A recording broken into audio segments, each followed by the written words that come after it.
Una vez más aquí en Liturgia en Casa vamos a abordar ahora un tema pues que yo estaba como un poquito indeciso de si presentarlo, de si no, bueno.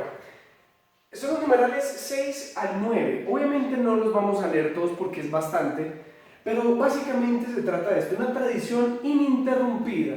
Y quiero traer aquí a colación esta imagen del Concilio Tridentino, por allá en los años 1545 al 1563, hace bastante tiempo, ¿sí o no? En el que se tocaron muchísimos temas, como nos va a decir el numeral 7 de este que no lo tenemos aquí.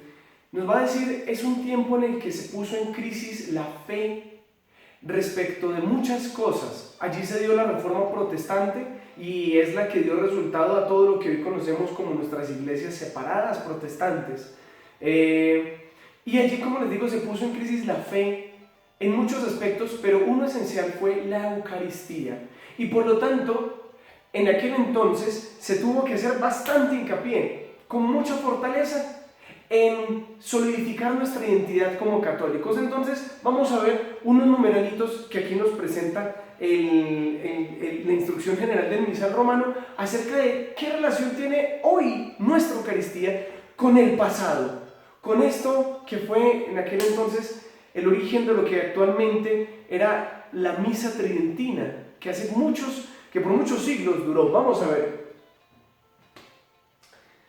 Bastante larguito, pone cuidado. El Concilio Vaticano II mandó, entre otras cosas, muchas de las cuales, que algunos ritos fueran restablecidos de acuerdo con la primitiva norma de los santos padres. Esto significa volver a esos orígenes de nuestra iglesia, los santos padres, la iglesia más primitiva, usando, a saber, las mismas palabras que San Pío V escribió en la Constitución Apostólica Qua Primum, con la cual fueron promulgadas en 1570 el misal tridentino. El Papa Pío V, muy famoso porque, de hecho, la misa antigua que se celebraba, esta que nuestros antepasados, nuestros viejos decían, la misa de espaldas o la misa en latín, la llamaban la misa de Pío V, porque él fue el que promulgó en 1570 esa edición primera sobre esa misa que resultó del Concilio de Trento.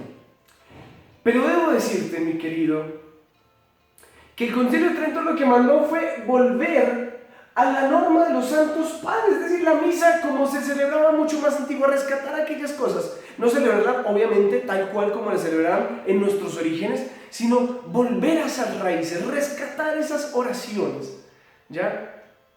¿Por qué quería traer a colación estos numerales? Porque resulta que en este momento hay una gran controversia acerca de si nuestra misa, como la estamos celebrando en este momento, que es la misma de todos los siglos atrás, sino la forma como la estamos celebrando, es realmente una misa válida o es herética. Se ha puesto mucho en tela de juicio esto, de que si se celebra de frente al pueblo o de espaldas o si se celebra en latín, y entonces ha habido mucha controversia y muchos de aquellos rescatan que la verdadera misa es esta misa tridentina, la misa que se celebraba en latín. Cuidado porque, como nos va a decir aquí este texto, dice: ciertamente por esta misma conformidad de las palabras con el de Trento se puede señalar ¿por qué razón ambos misales, tanto el de Trento como el que ahora tenemos en español, ambos misales romanos, aunque entre ellos medie una distancia de 4 siglos, recogen una misma e idéntica tradición?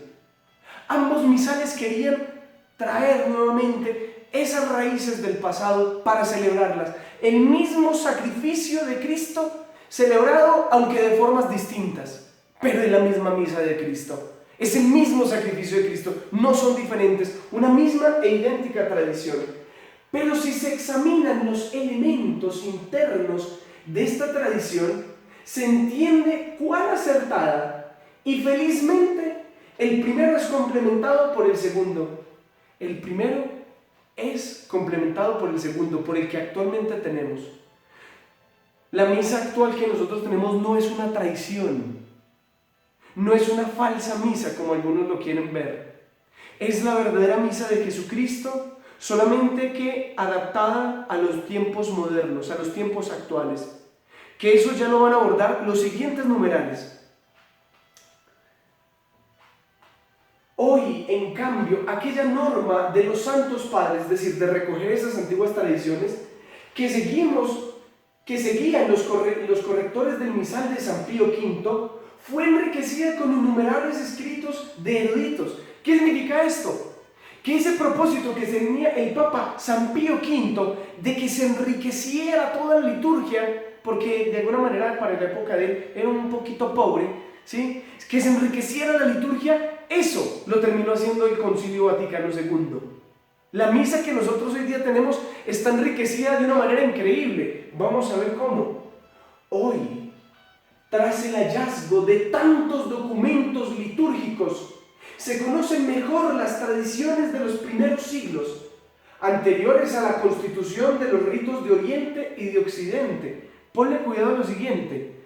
Cuando San Pío V y el Concilio de Trento ordenaron que se restablecieran muchos de los antiguos ritos, a la hora de la verdad, el misal de 1570 lo que hizo fue coger algunos textos por allí que estaban en el mismo Vaticano y algún poquito del ambrosiano y del gálico, pero muy poco.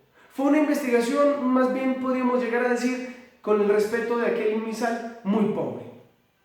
En comparación de la riqueza de la investigación de los documentos antiquísimos que hizo el Concilio Vaticano II, una empresa muy juiciosa, que enriqueció este misal de una manera increíble, que tuvo en cuenta muchas latitudes, muchos lugares, y algunos quieren ver en este nuevo misal que nosotros tenemos una pobreza de la liturgia, pero por favor, qué ignorancia más grande. Eso se llama no conocer el trabajo que hicieron nuestros actuales estudiosos para componer el misal que hoy día tenemos.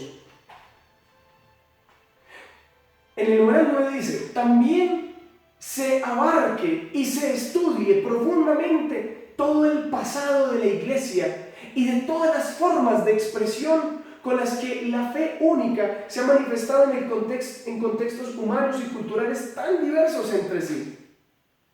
Ahorita decía que rescatar aquellas formas en las que se vivía la Eucaristía antes de que se consolidaran los ritos orientales y occidentales.